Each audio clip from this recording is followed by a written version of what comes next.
Welcome to Let Me Be Clear. My name is Ignacio Rodriguez, Principal Architect at IR Architects. We are a luxury design firm that specializes in custom residences here in the city of Los Angeles. I think as far as how this year started, it was wild.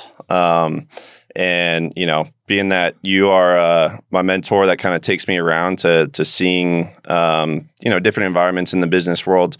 We started off the year at the Consumer Electronics Show in Vegas, which is an incredible show. If you've never been out there, it really gives you some foresight into the future, and definitely something that's heavily relatable for you and as far as technology and stuff that you can feed into your architecture design. But while we're out there first night, we get a call. I think we went to bed pretty early, and it was from your wife Lauren, or actually I got a call from your daughter Ellie saying, "Hey, we're evacuating." And we hopped right up. I think it was probably like midnight, maybe even later. I don't even remember. And the fires had broke out, and you guys were directly impacted. And, we didn't really know what it meant at first. And we're on our phones, we're on that Watch Duty app, just kind of seeing what's going on. And it was complete and utter chaos. And so, at least for you, while it was happening, what were the emotions like? And, what were some of your initial thoughts? Because we were in Las Vegas, we couldn't come home. It was in the middle of the night. I guess we could have rented a car, but by the time that all figured itself out, they had an emergency now. And so it was quite alarming because we had done some planning in the past, but never to that scale. In hindsight, looking back, man, we're so lucky that we were able to get out of there without anything happening to us. And the fire department did a great job where we were, and they stopped it. But the Palisades were raging at that time, and it was completely out of control. Yeah. And I remember getting text messages from clients like, "Hey, I think the town is gone." And I was texting them back like, "What do you mean?" They're like, "Yeah, the whole town is gone." And I couldn't understand that. I couldn't wrap my head around. It's one of those moments where the world just goes still. Yes. And it just, you can't really put words to it. And I feel like it's for sure one of those moments that everyone in the city of Los Angeles will never forget where they were when it happened. Mm-hmm. What was it like when you got back, and the initial conversations that you had with homeowners who were certain that they lost their house or were unsure, and what were the emotions going on, and how did you kind of handle that situation? Yeah, I mean, we had clients call us fairly early on, very emotional, very tough conversations. I think clients were looking for clarity as to how we go about rebuilding. There was no clarity at that time. And so my approach, or our philosophy from a firm perspective, was we're just going to assume we're building brand new. Let's just assume we're building a brand new house. Let's get everybody that we need on board now. And I started advising clients instantly, let's survey exactly what is there right now, almost like a car accident. When you get in a car accident, let's take pictures of what is there right now. Don't take it away. Don't be in a rush to clear it. Let's just document it exactly where it is, because we're going to need that in the future as we go to rebuilding. And it ended up being the case. If you cleared your lot before you surveyed it, you basically lost all history of what was there. And now you're relying on the city's records, which are not great. And city county assessors records, which are not great, to justify what was built before. So with the clients in the beginning, we advised them to do that, and just took the approach of, if a new client called us to build a house, what would we do? Surveys, soils testing, onboarding all the critical consultants in the beginning, so that we can start that process. But there was a lot of uncertainty, a lot of questions. What was the aftermath in regards to the projects you guys had done out there? Oh, how many were there? How many burnt down? Yeah, we were fortunate enough. We only lost one project. I think we only lost one project on PCH, which of all the projects, that was a house that I never thought was going to catch on fire. It's literally over the water. Right. And it did. It burned all the way down to the posts. But everything else survived. I want to say it was design, but it was a lot of luck that went into that. The houses that did survive, though, obviously were new, had the latest and greatest in tech inside of them, and the vents and all of that fun stuff, all the other items that are required by the high fire zones. So I'm sure that played a big role in them surviving. But just lucky, calling clients, trying to understand, like, hey, did the house burn down? No, it didn't. Oh my God, thank God. How is the neighborhood? How are you guys? How's everything? And it was just, everybody's story was so different. Everybody, most people left thinking, oh, we're just leaving to evacuate. We'll be back tomorrow. And so a lot of people took nothing with them. Right. No computers, no clothes, left all their cars Lost in the garages, everything. Lost everything. Like literally talking about losing everything. They lost everything. Wedding rings, watches. Like if you and I just walked out and everything we own just went up in smoke. It was all the sentimental items. Yes, pictures, art. Stuff you can't replace. Yeah. So it was really tough. It was very traumatic for sure. Yeah. How long did it take for you to have the opportunity to go and drive through and like actually see it? It took us a while. They didn't let anybody in. They were not letting anybody in. We were able to go with clients because, and then as an architect, you're a professional, so we got a pass to go into the fire burnt areas. But I want to say it took us maybe like 3 weeks or so, almost 4 weeks, a month to get in. And truthfully, I mean, there's once you and I, when we went there, there was just so much destruction. It smelled so bad. I'm sure none of that is healthy for us in any way. Right. But just to see it, it didn't seem real. It didn't seem real, no. And it was just traumatizing, like especially like somebody like myself who knows what it takes to build a home. Like it takes a lot of work. It's a lot of people involved. It's a lot of conversations. I mean, we budget somewhere in the vicinity of 1,500 hours to build a house. Right.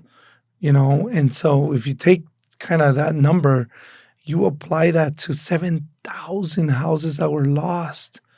I mean, those are like lifetimes, generations of work that was lost. And especially your process in the building of the homes, like you have such a direct relationship with these homeowners, and I feel like you have a unique viewpoint of really understanding what they're going through and what they're feeling, and especially like trying to give them hope and optimism. Like, how hard was it to continue to stay optimistic and try to give people hope when it feels like almost everything is lost? Yeah, I mean, it's tough, right? It's tough. And so for me, I always phrased it to them, which was like, look, obviously what happened. Nothing you, me, or anybody else can do to change that.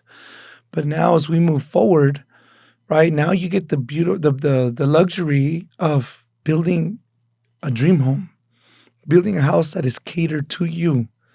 And that's really cool. And that's actually an opportunity that very few people get to experience in their whole lives. So it's tremendous luxury. And so, just explaining like, look, we have to, I learned quickly that I have to learn to acknowledge what they had. So we learned to draw what they had. If they had drawings, great. If they didn't, I rebuilt their plans from photos and whatever I could scrap together from city records.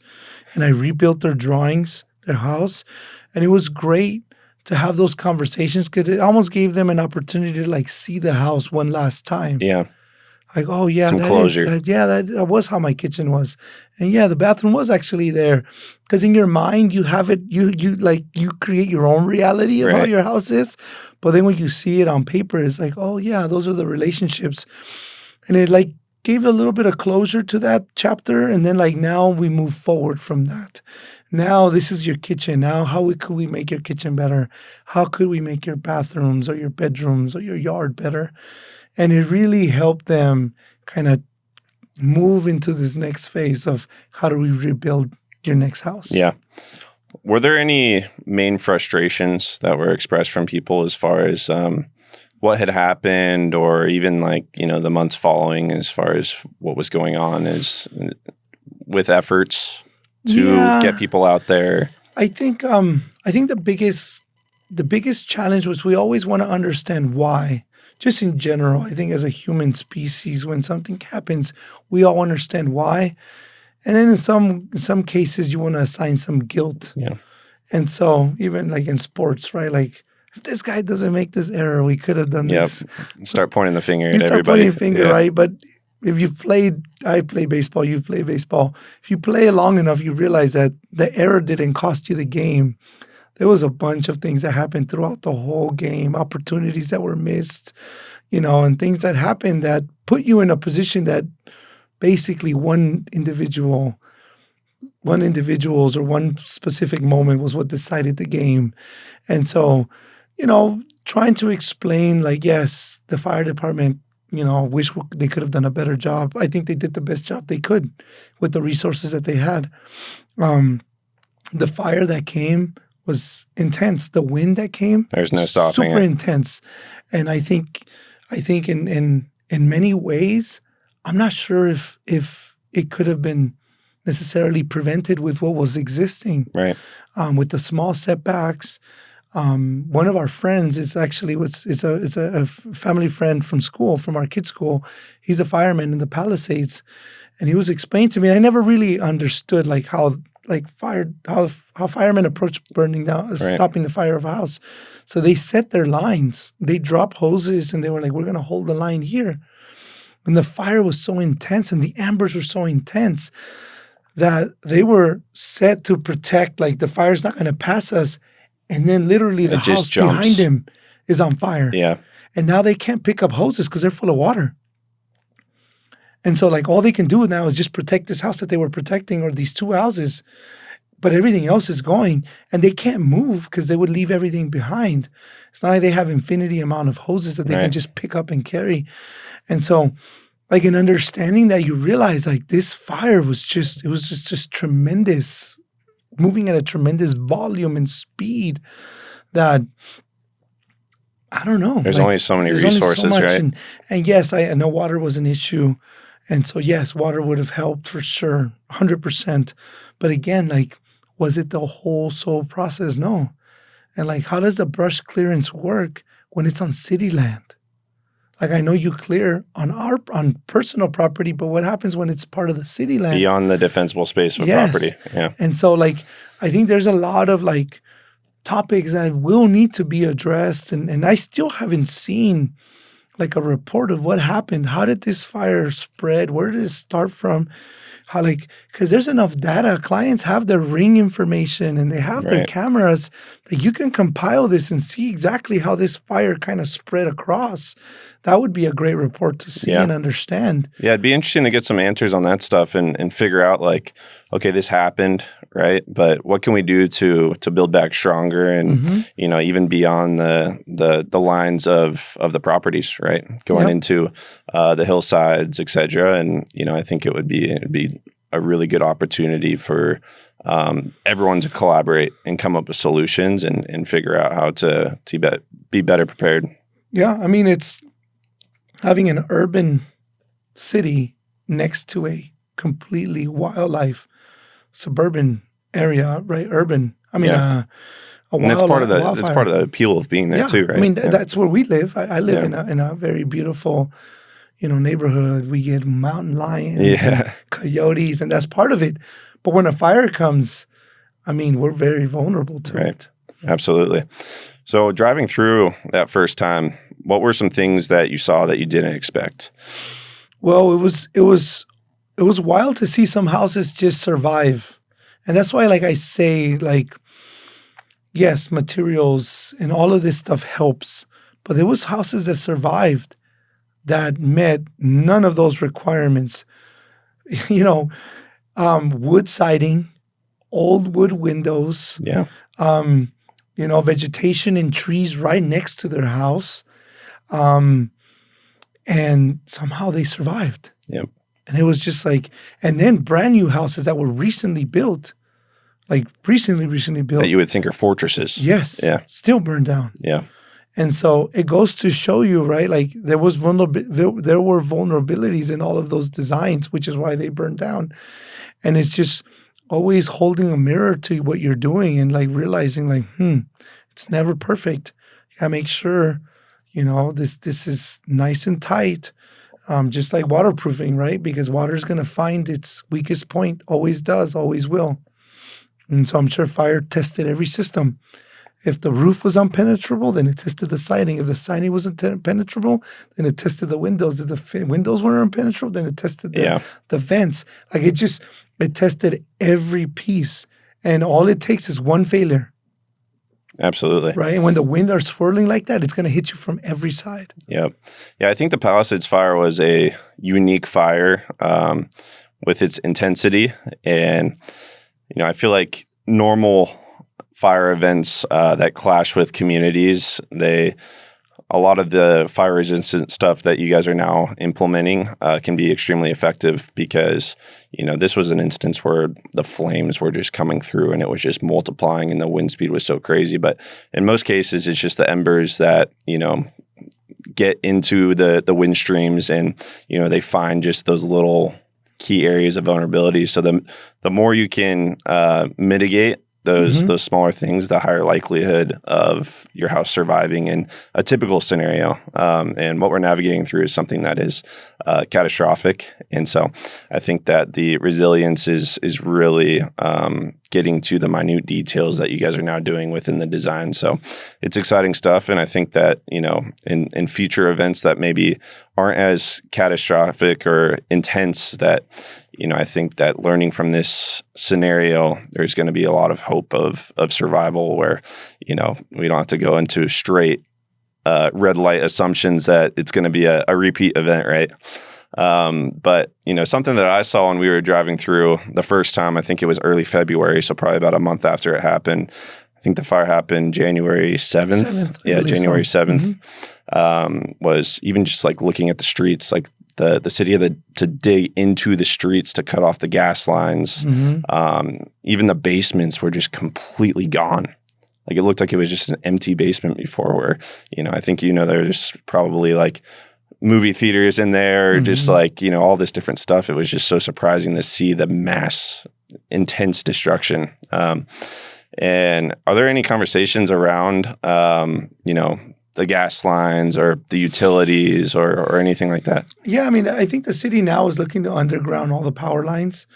Our power grid system is extremely tapped right now with just in general with the extra, heat that we're dealing with. And now the state mandated that all new construction be electric.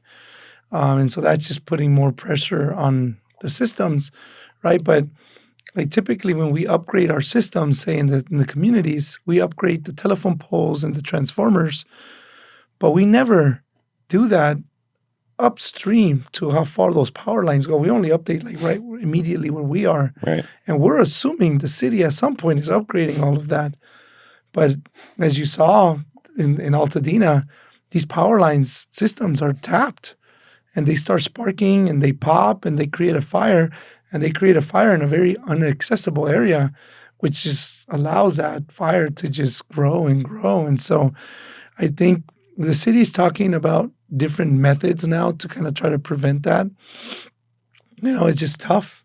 Yeah. It's just tough. What's the best way to be in the know for what's going on in the rebuild process for all the moving parts? Because there's so many. There's so many, and some of them are right and some of them are wrong. And so I think a lot of it is just being part of the community groups, attending the community city center events that the city's putting together. So you hear it from the city officials of what's happening. There's a lot of misinformation out there, unfortunately. And so we see that all the time. Unfortunately, clients come to us with preconceived notions of certain things that can and can't be done. The reality is, no, they can't. That's 100% incorrect. You can't do that. And so, it's being a part of those groups and then pushing the city, like forcing the city to like bring city officials to see it, to understand it. We've always advocated for city working with architects, right? Because we're the tip of the spear on rebuilding this process.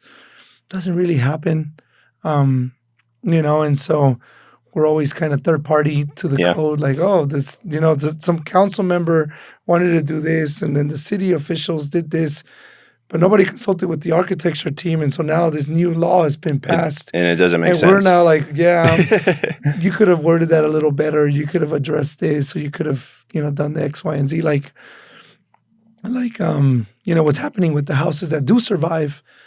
Well, they're not privy to any of the benefits or any of the opportunities of the houses that did burn down, but yet those houses are, in many cases, completely uninhabitable. They have to be completely redone or demolished, but they don't get the benefit of that. So there's that kind of stuff that I wish, the city would, involve the architecture community. So even above the stuff that we can learn from as far as the fire resilience, there's also some potential reform that would be extremely valuable in the process. What would a theoretical and ideal process look like to reform? And well, it would be great, like if they just involved the community in the design process, not just assumed like everything is good, or like what they know is best. Like, look at your local architects. Sit them all down. Look at what's building there. Hey, guys, what could we do? What makes sense? What doesn't make sense? Like they completely ban solar panels from their properties. And they say, well, what happens if your house, from the front of the house, what happens if the front of your house faces south and the only place that makes sense to put solar panels is in the front of the house? Right. What are you going to do then? Right. Right. And so like there's so many guidelines that I'm sure they have, and I'm sure there was a good intent behind it, but it doesn't make sense. And the same thing with the city is like, open it up to the public is one thing, but open it up to the professionals, open it up to your surveyors, open it up to your soils engineers, your architects, your landscape architects. How do we rebuild literally better so that this community is better? And all of us are willing to do it for free. For sure. They just need to give us an opportunity to do it. For sure. Yeah, I have no doubt you're going to be at the forefront of this, of making some change in how things work. And I think it's stuff that can be used across the country. I think there's different natural disasters that happen in different regions throughout the country. And I think that some of the stuff that you guys are going to accomplish and bring the community in and, drive for a little bit more common sense that's not necessarily like, passive, but, just a little bit more proactive on what's going on. And it's going to be exciting to see. Absolutely. And I think that's really where we're going now. And it's great. And, and I think the community's excited now. And, they're still working through, the tremendous loss that they had. But the Palisades, when it comes back, it's going to be amazing. I love it. Well, I think we all can't wait to see it. So I love it. Appreciate the time, and really looking forward to keep the conversation rolling. Absolutely. Perfect. Thank you. Awesome.